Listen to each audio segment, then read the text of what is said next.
누가복음 16장 19절로 31절 말씀. 한 부자가 있어 자색 옷과 고운 베옷을 입고 날마다 호화롭게 즐기더니라. 그런데 나사로라 하는 한 거지가 헌데 투성이로 그의 대문 앞에 버려진 채 그의 부자의 상에서 떨어지는 것을 배불리려 하매 심지어 개들이 와서 그 헌데를 핥더라. 이에 거지가 죽어 천사들에게 받들려 아브라함의 품에 들어가고 부자도 죽어 장사되매 그가 음부에서 고통 중에 눈을 들어 멀리 아브라함과 그의 품에 있는 나사로를 보고 불러 이르되 아버지 아브라함이여 나를 긍휼히 여기사 나사로를 보내어 그 손가락 끝에 물을 찍어 내 혀를 서늘하게 하소서. 내가 이 불꽃 가운데서 괴로워하나이다. 아브라함이 이르되 예, 너는 살았을 때에 좋은 것을 받았고 나사로는 고난을 받았으니 이것을 기억하라. 이제 그는 여기서 위로를 받고 너는 괴로움을 받느니라. 그뿐 아니라 너희와 우리 사이에 큰 구렁텅이가 놓여 있어 여기서 너희에게 건너가고자 하되 갈 수 없고 거기서 우리에게 건너올 수도 없게 하였느니라.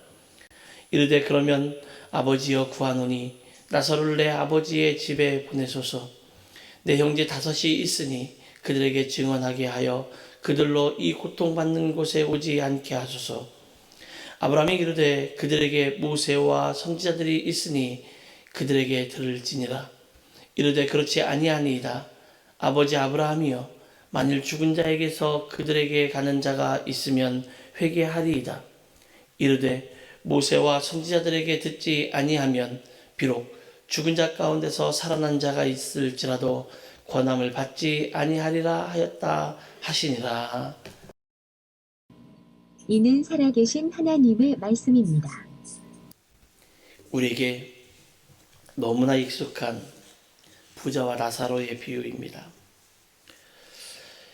예수님께서 이 부자와 나사로 비유를 가르치신 이유는 예수님께서 하나님 나라에 합당한 자를 기록한 14절로 18절의 연장이다 이렇게 볼 수가 있습니다. 그래서 이 비유는 하나님을 제일 잘 믿는다고 자랑하면서도 정작 하나님께서 관심을 가지시는 가난한 자들과 소외된 자들을 멸시하는 동시에 하나님보다 재물 더 깊은 열정을 가지고 살아가는 이 바리새인들의 모순된 신앙의 형태를 고발하는 본문이기도 합니다. 특히 이 본문은 누가복음 12장 13절로 21절에 나오는 어리석은 부자의 비유와 함께 오직 자기 배만 채우는 세상의 부자들을 엄히 경계하고 이 땅에서 하나님만을 신뢰하며 고통 가운데 살아가는 가난한 자들을 위로하고 격려하시면서 내세지향적인 특징을 잘 반영한 그런 본문이다 이렇게 볼 수가 있습니다. 사실 우리 크리스찬들에게 참 묘한 현상이 나타납니다. 물론 최근에 나타나는 현상이라기보다는 예전부터 나타나는 현상이기도 하죠. 근데 최근에 이게 더 많이 사용되는 것 같습니다.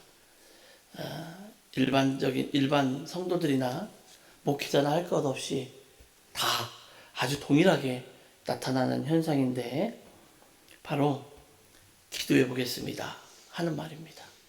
기도해 보겠습니다. 대체로 기도해 보겠습니다 라는 말은 하나님의 뜻을 묻고 하나님의 뜻을 따라 내가 행동하겠습니다 이런 말로 사용되었던 반면에 최근에는 이 뜻이 대체로 하나님의 뜻을 내가 쫓아간다라는 말보다는 하나님의 뜻을 거부하고 또 나에게 그렇게 말한 사람에게 거부의 의사를 밝히는 그런 쪽으로 사용이 되고 있습니다. 그래서 기도해 보겠습니다. 뭔가를 부탁하고 이야기를 했는데 기도해 보겠습니다 라고 말하는 것은 거부하는 거구나 라고 하는 그런 의지로 사용된다 이 말입니다. 우리는 하나님의 부르심 앞에서 그리고 사명 앞에서 하나님께서 나를 부르신 것에 대해서 감사하고 기뻐하고 이사야의 말씀처럼 주님 제가 여기 있습니다 라고 해야 되는데, 주님 제가 여기 있습니다, 제가 하나님 뜻대로 살겠습니다 라고 말해놓고 하지만 이라는 말을 꼭 붙입니다. 19절로 21절의 말씀을 보겠습니다. 어떤 부자가 있었는데 그는 자색옷과 고운 베옷을 입고 날마다 즐겁게 호화롭게 살았다.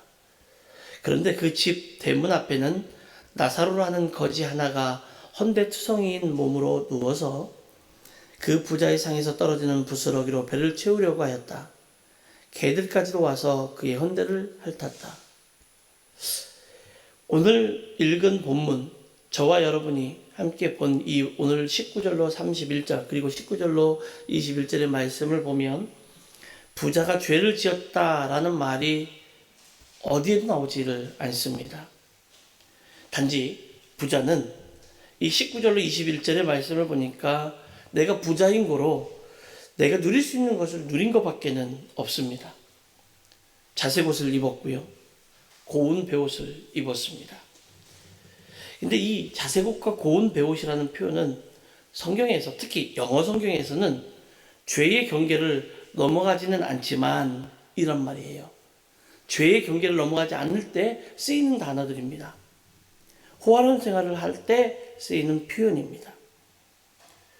우리 크리스천 중에서 깨끗하게 번 돈을 가지고 축복이라는 이름으로 당연히 누릴 권리가 있다고 생각할 수 있을 거예요. 그런데 성경은 자신의 것을 누리는 것이 축복이라고 하지 않았습니다. 함께 하지 않는 축복은 축복이 아니다라고 이야기하고 있는 거죠. 바로 그 부자의 대문 앞에 한 거지가 헌데투성이로 앉아있는 이 모습과 한 부자가 누리고 있는 이 모습은 결코 축복의 모습이 아니라는 겁니다. 오늘 우리는 이 본문을 통해서 복음을 이해하는 또 다른 시각을 가질 수 있게 됩니다. 과연 우리가 믿고 있는 이 복음, 우리가 행하고 있는 이 복음이 온전한 것인지 아니면 구멍난 복음인지를 봐야 되는 거예요. 또 묻게 되죠. 온전한 복음을 이루며 산다는 것은 무엇을 의미하는 걸까요?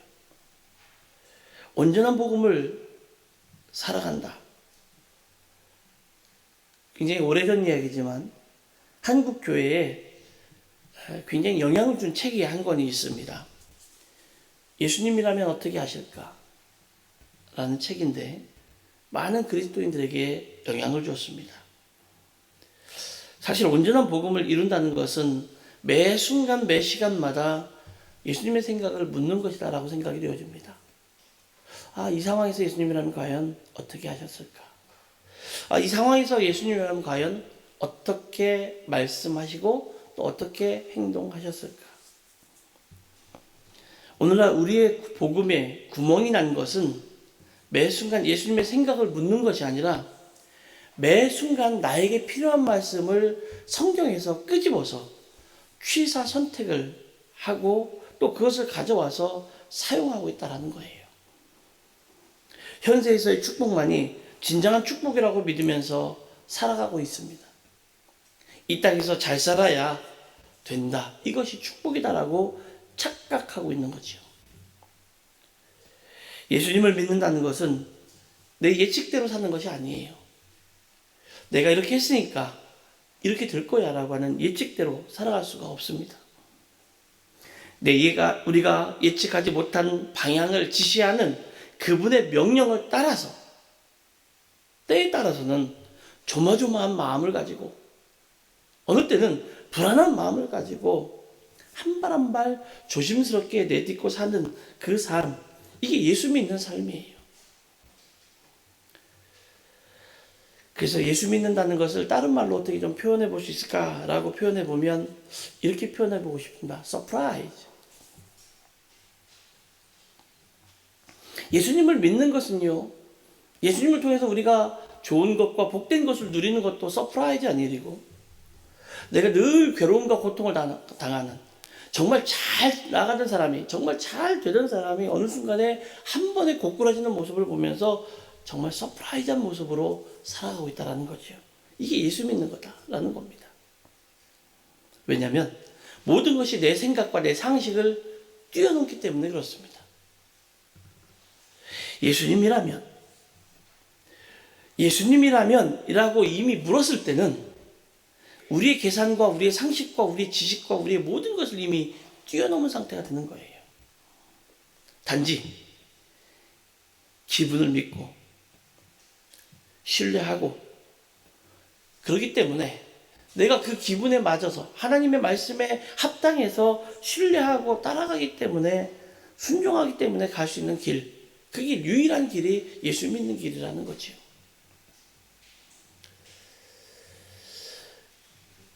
저는 가끔 궁금한 분들을 만나게 됩니다. 어떤 분들이냐면 이런 분들이에요. 하나님께 제 삶을 드렸습니다. 여기서 하나님께 내 삶을 드렸습니다 이렇게 말하면 그나마 조금 피해갈 여지가 좀 있는데, 피해갈 여지도 안 주고 말씀하시는 분들이 계십니다. 하나님께 내 삶을 전부 드렸습니다 라는 분들이 계세요. 그러면 제가 이제 당황을 합니다. 갑자기 저 말이 무슨 말인지 알까? 저분은 저 말이 무슨 의미로 사용되는 말인지 알고 저렇게 말씀하실까? 불안한 마음이 듭니다. 이 말의 의미는 어떤 상황에서라도 예수님의 말씀을 따라서 살겠습니다라고 고백을 넘어서 선포하는 거예요. 선언하는 거예요. 사실 우리는 신앙생활을 하면서 많은 일에 헌신을 합니다. 하지만 여러분의 봉사와 헌신이 온전히 예수님을 따라 사는 삶이라고 정말 말할 수 있습니까?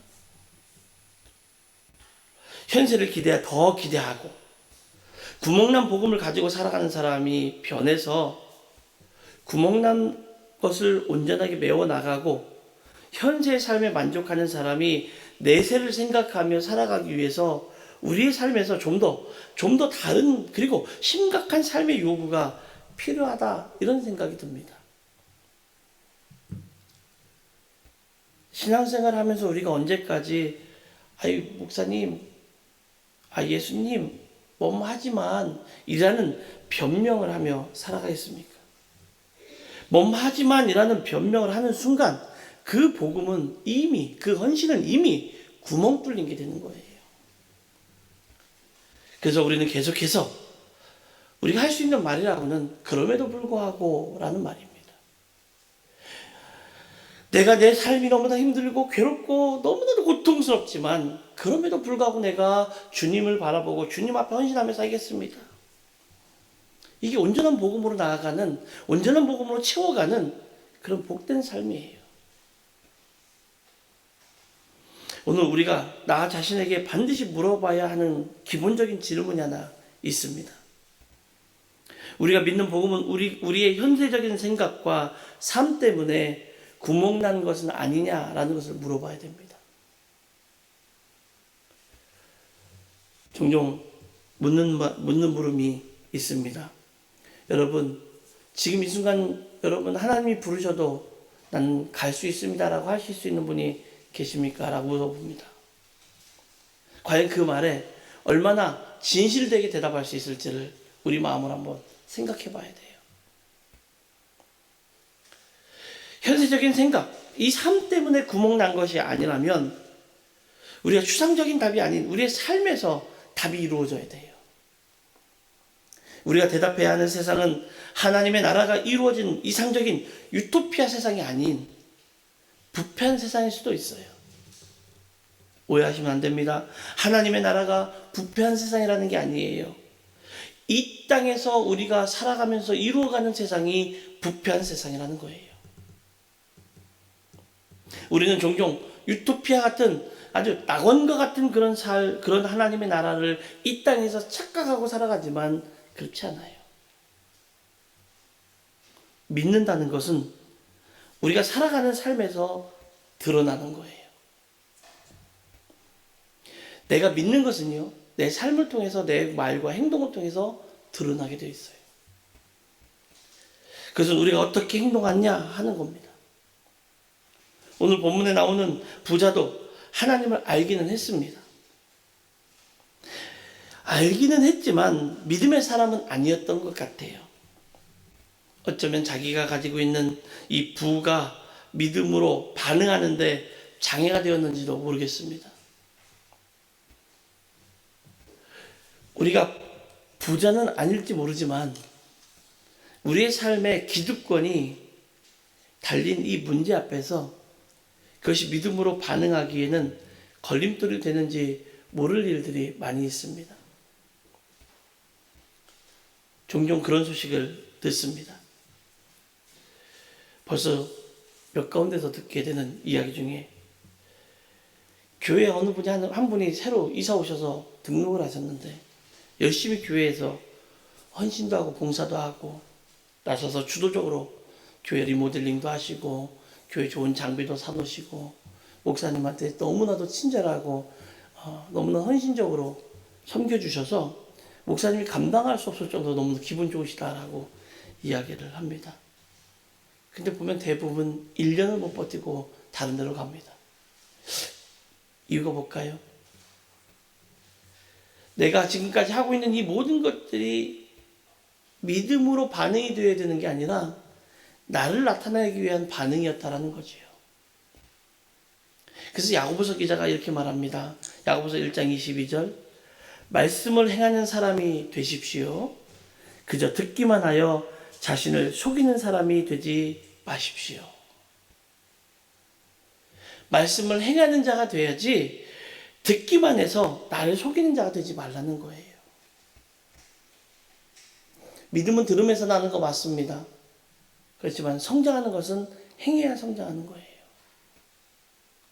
부자가 죽어서 아브라함의 품에 안겨 있는 거지를 보았고 아브라함을 알아보았고 자신이 불꽃 가운데서 괴로워하며 형제들 염려하는 것을 보게 됩니다. 28절 나는 형제가 5이나 있습니다. 제발 나사로가 가서 그들에게 경고하여 그들 많은 고통받는 이곳에 오지 않게 하여 주십시오 라고 얘기합니다. 자신이 문제를 알았어요. 문제를 알았는데 그렇게 아는 대로 살지 못했어요. 부패한 세상 속에서 우리는 종종 하나님은 어디 계시는가? 하나님은 무엇을 하시는가라는 질문을 던질 때가 있습니다. 이렇게 힘든 이 세상에서 하나님이 정말 계시느냐라고 던질 때가 있고 2020년 코로나가 발생해서 대구 경북 지역에 특히 많은 어려움을 겪고 있을 때 하나님이 정말 살아 계시느냐라고 물었던 적이 너무나도 많았던 거 우리의 삶 속에 나타나고 있어요. 이런 질문을 던지는 이유가 뭘까요? 희망이 안 보인다는 거예요. 희망을 볼 수가 없으니까 이런 질문을 던지는 거예요. 우리가 날마다 삶 속에서 하나님을 보고 하나님을 알고 살았다면 이런 질문을 던질 이유가 없어요. 워렌 위비어스 목사님이 쓴 그리스도의 강한 용사라는 그의 책에서 하나님의 역사하심을 방해하는 것은 그분의 능력이 부족한 것이 아니라 그분을 믿는 백성의 믿음이 부족해서 그런 것이다 라고 했습니다. 생각해 보세요. 이 부패한 세상 속에서 어떻게 하나님의 역사가 일어나며 어떻게 하나님의 복을 받는 삶을 살 수 있느냐라는 거지요. 우리는 이 세상이 어떤 일을 이루기 위한 장소라기보다는 어떤 존재로 변화하기 위한 장소라는 것을 명심해야 된다. 우리는 이 세상이 어떤 일을 이루기 위한 장소라기보다는 어떤 존재로 변화하기 위한 장소라는 것을 명심해야 된다라고 토저 목사님이 이야기를 합니다. 이 세상은 하나님의 사람으로 변해가는 과정일 뿐이라는 거예요.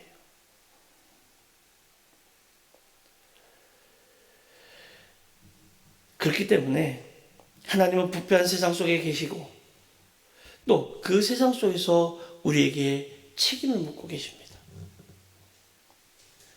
우리가 느끼는 부패한 세상, 불공정한 일 가운데서도 역시 하나님은 선한 분이십니다.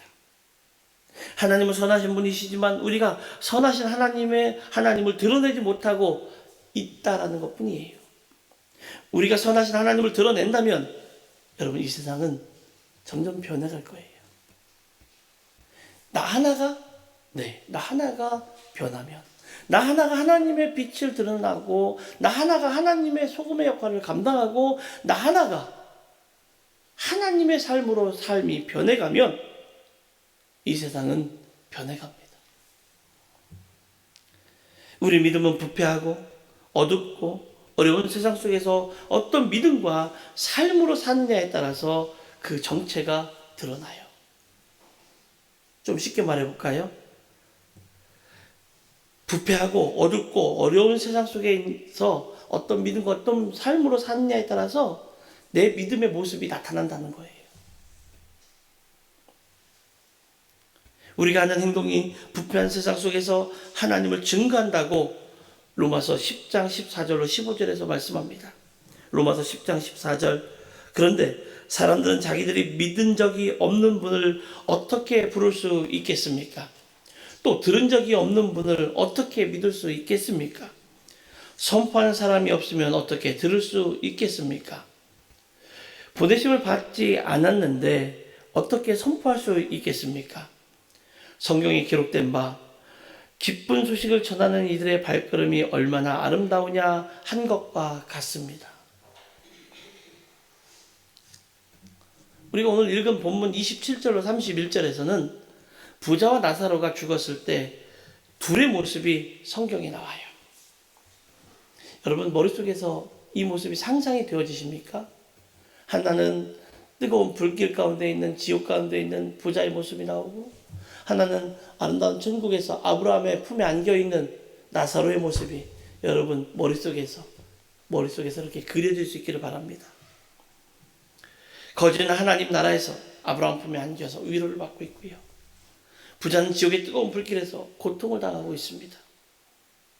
그때 부자가 한 가지 부탁을 합니다. 이 꺼지지 않는 지옥의 불길 가운데 있는 부자가 한 가지 부탁을 합니다. 자신은 죽어서 어쩔 수 없다라는 거예요. 내가 지금까지 그걸 잘 하지 못해서 어쩔 수 없이 내가 지옥에 왔지만, 죽어서 왔지만, 내 자식들과 내 형제들은 그렇게 되면 안 되겠다라는 거지요. 그래서 자기 자식을 위해서, 형제들을 위해서 거지 나사로를 좀 보내서 그들에게 복음을 전할 수 있도록 해달라고 이야기합니다. 근데 아브라함의 대답이 굉장히 냉정합니다.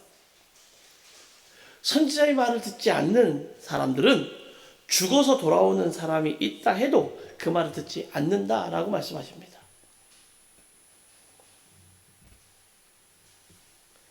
만약에 오늘날 예수님이 우리나라 한국 가운데 오셔서, 우리나라 한국 경상북도 경주에 오셔서 예수님의 삶을 성경같이 사셨다면 과연 몇 사람이나 그분이 예수님이라고 믿고 따를까요?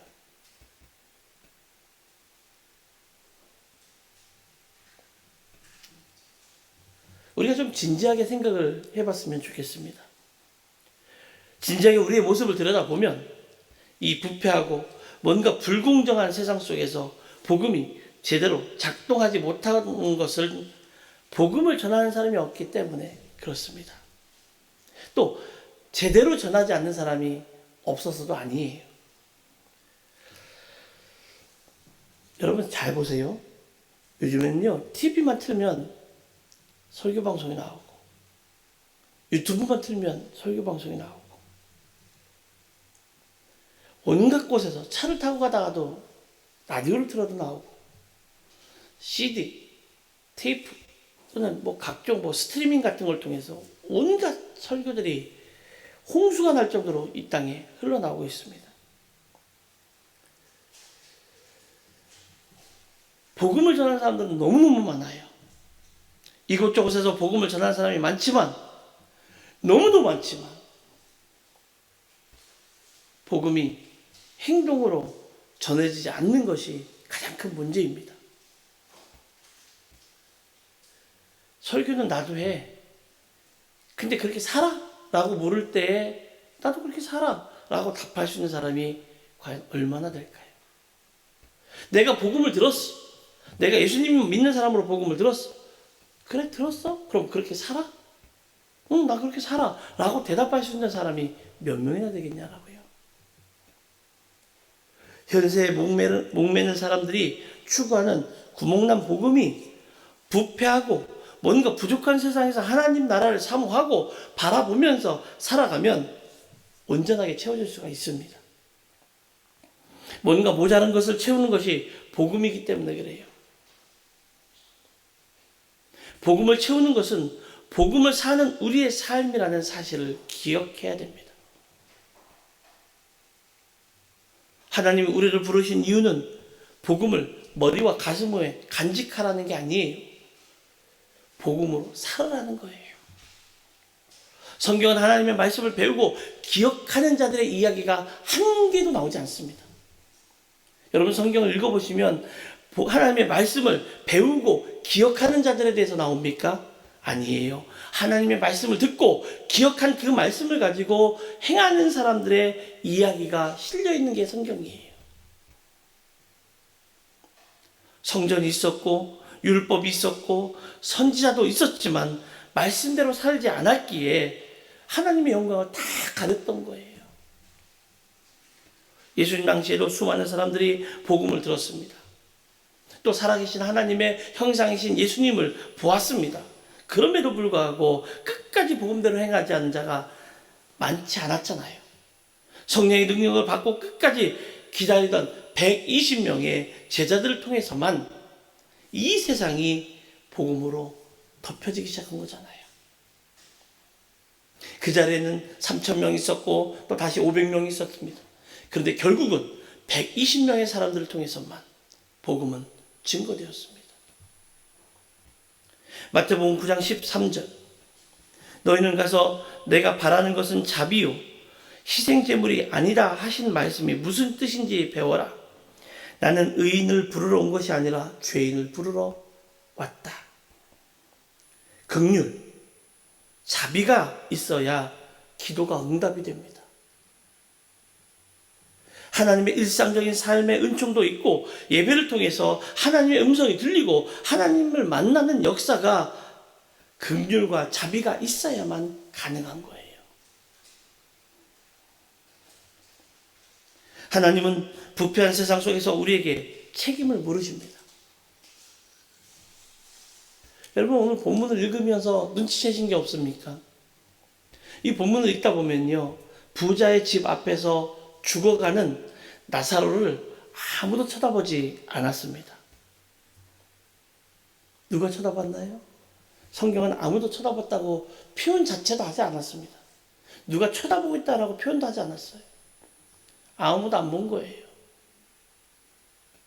그런데요, 하나님만 그를 보셨고요.